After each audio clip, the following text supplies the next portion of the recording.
wal hayata liyabluwakum ayyukum ahsanu amala.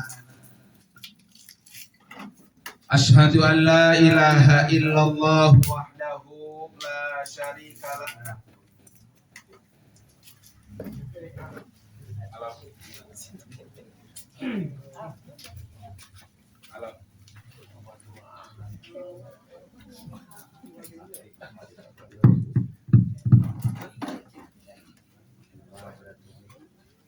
Wa asyhadu anna sayyidana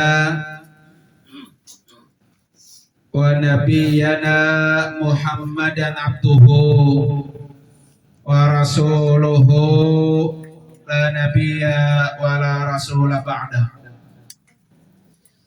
Allahumma fasalli wa sallim wa barik ala sayyidina Muhammadin wa ala alihi wa ashabihi ajma'in, amma ba'du. Qala rabbi shrah li sadri wa yassir li amri wahlul 'uqdatam min lisani yafqahu qawli waj'al li waziran min ahli subhanaka la ilma lana illa ma 'allamtana innaka antal alimul hakim. Sadaqallahul azim. Hadratil mukarramin wal mukarramat, para bapak dan ibu, wabil khusus yang sama-sama kita hormati dan kita doakan keluarga besar guru kita Al-Mukarram Bapak Ustaz Dr. Andes Haji Jamhari, dan yang telah berpulang ke rahmatullah yaitu almarhumah Ibu Hajjah Atmi. Kita doakan bersama semoga almarhumah di alam kubur senantiasa diampuni dosanya oleh Allah Subhanahu wa taala, diangkat derajatnya, diterima amal ibadahnya, dan ditempatkan kuburnya raudhah min riyadil jannah. Amin amin ya rabbal alamin. Yang juga sama-sama kita hormati para guru-guru kita yang sangat banyak hadir malam ini, yaitu Al-Mukarram Bapak Kiai Haji Zainal Abidin, Al-Mukarram Al-Ustad Haji Ondi Rustandi Essas, Al-Mukarram Al-Ustad Ucap Abdul Wahab, Al-Mukarram Al-Ustad Hayatami, Al-Mukarram Al-Ustad Amiruddin SPDI, Al-Mukarram Al-Ustad Habib Ardani, Al-Mukarram Al-Ustad Ali Wafa, Al-Mukarram Al-Ustad Ahmad Syukran, dan juga guru kita Al-Mukarram Bapak Ustad Haji M. Hari Rasyadi MA dari Pondok Pesantren At-Taqwa Putra, para bapak, para ibu, hadirin dan hadirat sekalian, jamaah majelis tahlil yang dimuliakan oleh Allah Subhanahu wa taala. Malam ini alhamdulillah wa syukrulillah kita sama-sama duduk di tempat yang penuh dengan mubarak dalam rangka mengiringi doa telah berpulang ke rahmatullah almarhumah Ibu Hajjah Atmi. Mudah-mudahan segala zikir, tahlil, tahmid, dan doa kita ini disampaikan oleh Allah untuk almarhumah yang sudah berada di alam barzah. Dan kita doakan untuk suami almarhumah, anak menantu, kita doakan semuanya selalu dalam lindungan dan bimbingan Allah Subhanahu wa taala. Para bapak hadirin sekalian, kalau kita hadir di majelis seperti ini, maka mengingatkan kita akan kematian. Karena mati siapa saja pasti akan mengalami. Cuma tinggal menunggu giliran saja. Hari ini giliran almarhumah Ibu Hajah Atmi yang sudah kembali menghadap Allah. Tinggal kita menunggu antrian. Ya, mudah-mudahan kita yang masih hidup nanti akan menyusul bertemu dengan Allah dalam keadaan husnul khotimah. Amin, amin ya rabbal alamin. Para bapak, hadirin dan hadirat sekalian, tentunya saya orang yang pernah jalan bareng Pak dengan almarhumah. Karena almarhumah dan guru Haji Jamhari pernah berangkat haji bersama saya 2019. Orang kalau udah jalan bareng lebih dari seminggu Pak ya, maka insya Allah kalau dibilang kenal ya kenal banget begitu. Dan kita sama-sama tahu bahwa almarhumah ini orang yang baik. Maka kita bersaksi bersama almarhumah min ahlil khair. Almarhumah min ahlil khair. Dan almarhumah ini sekarang sudah bahagia di alam kuburnya sesuai dengan doa kita. Allahumma ja'al qabraha raudhatan min riyadil jannah. Ya Allah, jadikan kuburan almarhumah ini bagian daripada taman-taman surga. Orang yang sangat bahagia karena setiap malam, bahkan insya Allah sampai malam ke-7, beliau terus dikirimi doa, dikirimi Al-Quran, dikirimi zikir, tahlil dan tahmid. Yang kesemua itu adalah hadiah terbesar untuk almarhumah. Di mana Rasulullah Sallallahu Alaihi Wasallam beliau menyampaikan pesannya, ihdu limautaku, kirimi hadiah kepada orang yang sudah mati.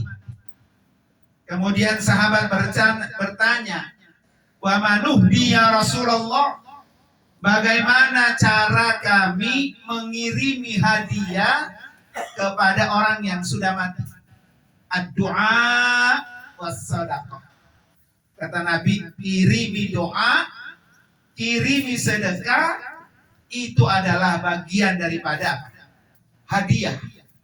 Hadiah yang paling besar dan hadiah yang diharapkan oleh orang yang di alam kubur itu adalah hadiah doa dan sedekah.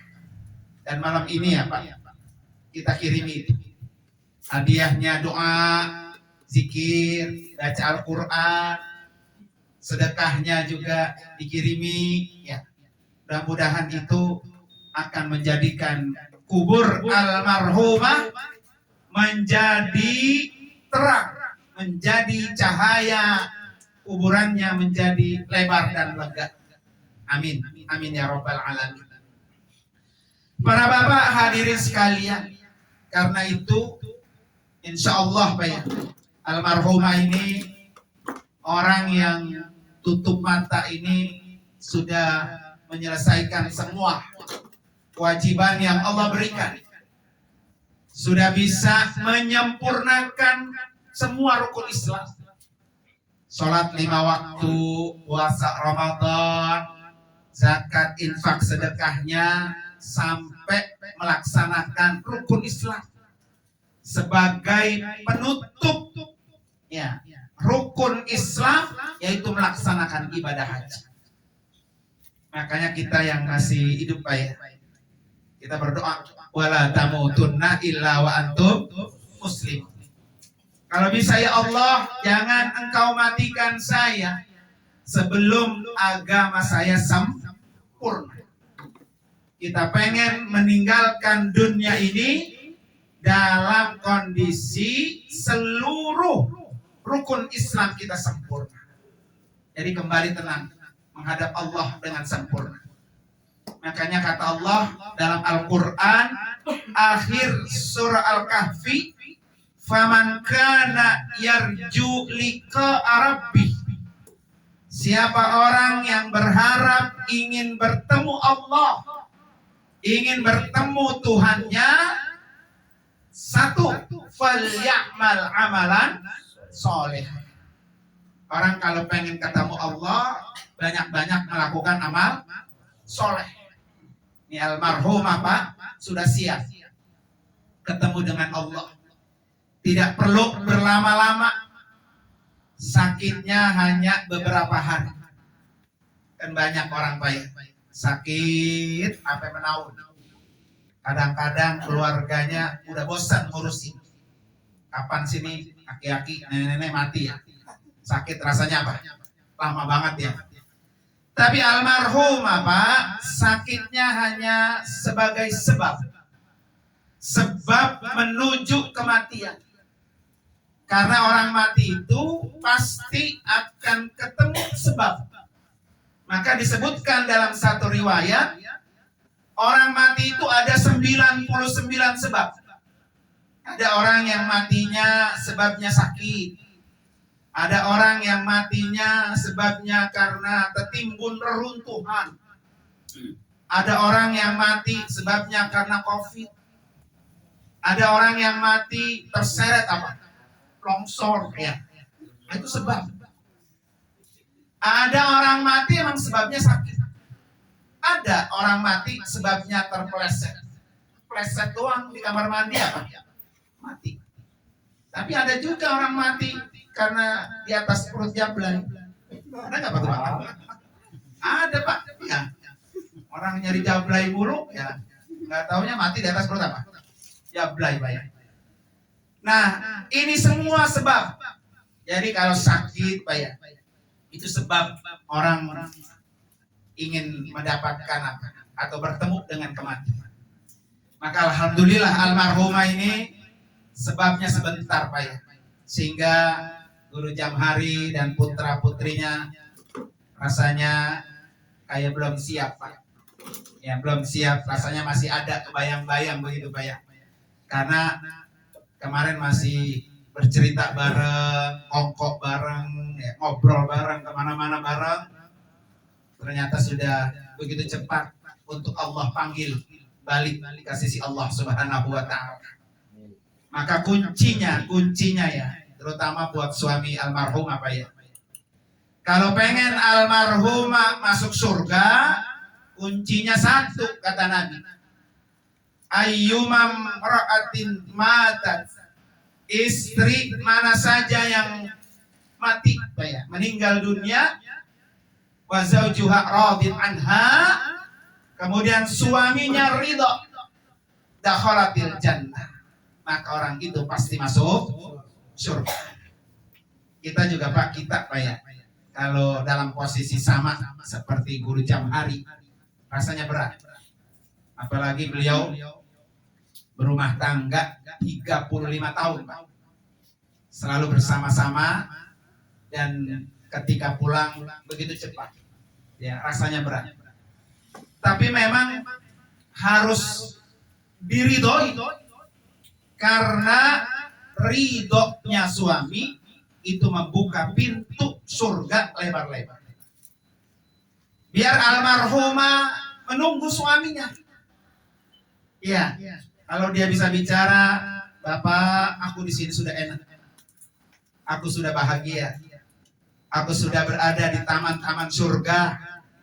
Aku hanya tinggal menunggu suamiku, anak-anakku biar sama merasakan indahnya duduk di taman surga. Orang jangankan taman surga, Pak, pergi ke taman mini aja girang, Pak ya. Girang nggak Pak taman mini? Saking girangnya bawa timbel ya, bawa bekal ya ke taman mini biar menikmati kenikmatan enaknya di taman mini. Nah begitu juga almarhumah ini Pak, bukan hanya indah taman mini, tapi taman surga yang tidak bisa digambarkan dengan otak manusia. Karena kita belum pernah merasakan itu. Tapi almarhumah Pak sudah digambarkan. Seperti siapa Pak? Asia. Ya. Asia ini kan Pak, istrinya siapa? Fir'aun. Ya. Karena Asia ini Pak, dia beragamanya agama Allah, Pak. Agama Islam, sementara Fir'aun sebaliknya ngaku sebagai apa? Tuhan. Akhirnya Asia ini Pak mau disiksa, mau dieksekusi, diikat tangannya, siap-siap mau disiksa sama Fir'aun suaminya sendiri. Tapi sebelum disiksa Pak, Asia itu udah dicabut dulu Pak nyawanya, udah mati. Tapi ketika Asia mau dicabut Pak, Asia itu udah digambarkan, nih Asia, tempat kamu di surga, ini singgasana kamu di surga, ini tempat kamu istirahat. Makanya Asia ketika mau disiksa oleh Fir'aun senyum Pak, senyum. Kata Fir'aun, ini orang mau disiksa senyum, bukan ketakutan Pak ya. Karena yang di pandangan Asia itu gambaran surga. Orang kalau digambarin surga Pak, udah pengen milih pulang buru-buru.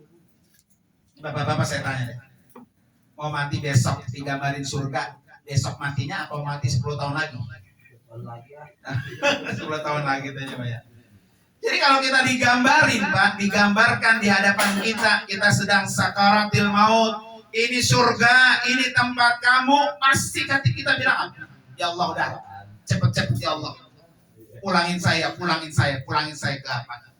Ke surga. Karena surga itu jauh lebih nikmat daripada kehidupan dunia.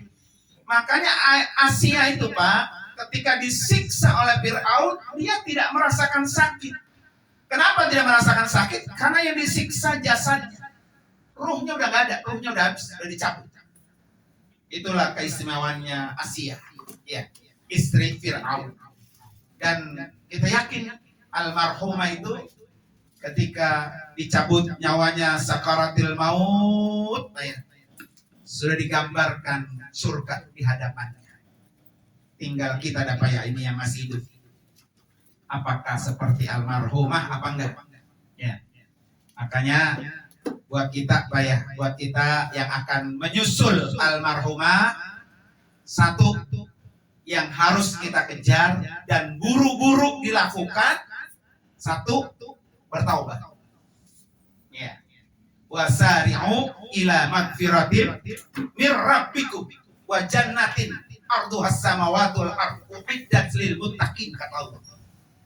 Buru-buru bertaubat, buru-buru menuju ampunan Allah, karena kamu akan disiapkan surga yang luasnya lebih luas daripada bumi dan langit. Masya Allah tuh Pak. Nah itu yang harus kita kejar sebelum kematian tiba ke kita. Buru-buru apa tuh? Taubat. Ya, karena itu bertaubat itu harus setiap hari. Setiap hari. Makanya ada sholat sunat taubat. Sholat sunat taubat pun itu setiap hari. Karena kita khawatir Pak, kalau kita tidak sholat sunat taubat hari ini, bisa jadi hari ini nyawa kita diapain? Dicabut. Sementara kita belum bertaubat. Taubat itu harus buru-buru dengan apa? Istighfar. Astagfirullahalazim alladzi la ilaha illa huwal hayyul qayyum wa atubu ilaihi gitu Pak. Saya bertaubat kepada Allah Subhanahu wa taala supaya besok kalau kita dijemput sudah apa?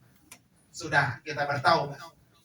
Maka keuntungan orang yang sering bertaubat, Pak, setiap hari, wa huwa alladhi yaqbilu taubat an ibadati, ya, wa ya'fu 'anis sayyi'at.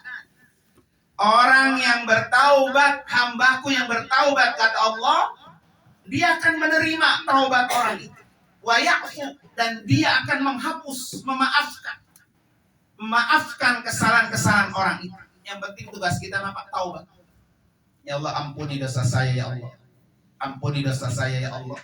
Setiap hari kita minta diampuni dosa-dosa kita biar kita menghadap Allah dalam keadaan apa? Bersih. Maka kata Nabi, at-taibu kamal la danba lahu. Orang yang bertaubat itu seperti orang yang tidak punya dosa. Artinya apa, Pak? Habis. Ya, itu yang segera kita lakukan.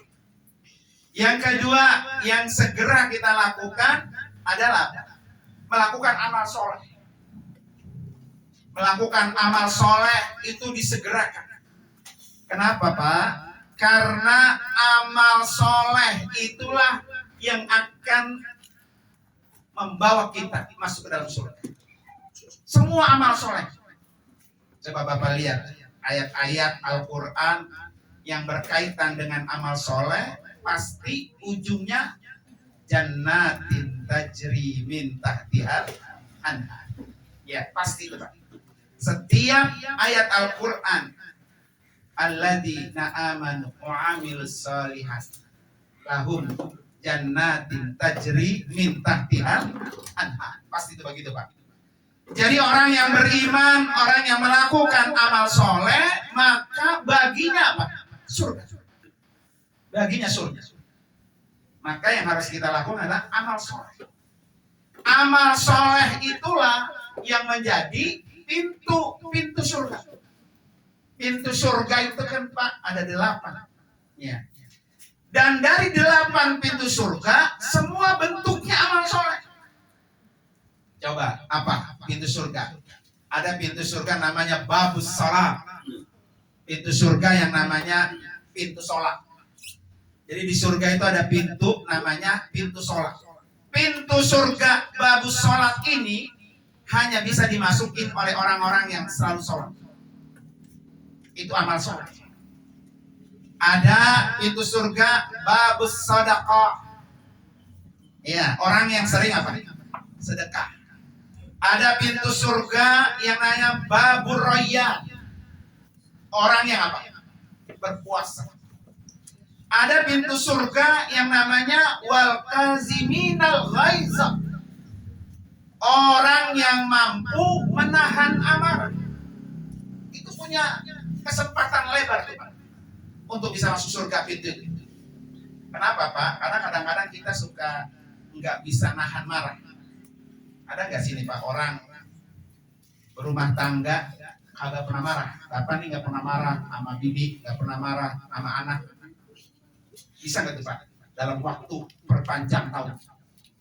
Tempoh hari saya disuruh ceramah, Pak. Kayak begini nih, almarhumah, Pak. Jadi saya diceritain sama suaminya. Ini katanya, guru, istri saya berumah tangga 31 tahun sama almarhumah. Tapi nemuin almarhumah marah itu sulit. Nyaris kita buat bikin marah nggak bisa. Kata saya, ternyata ada ya orang yang selama hidupnya nggak pernah marah. Nggak pernah marah. Sehingga pantas aja, Pak, kalau Allah itu siapkan pintu surga yang disebut wal kaziminal ghaiz.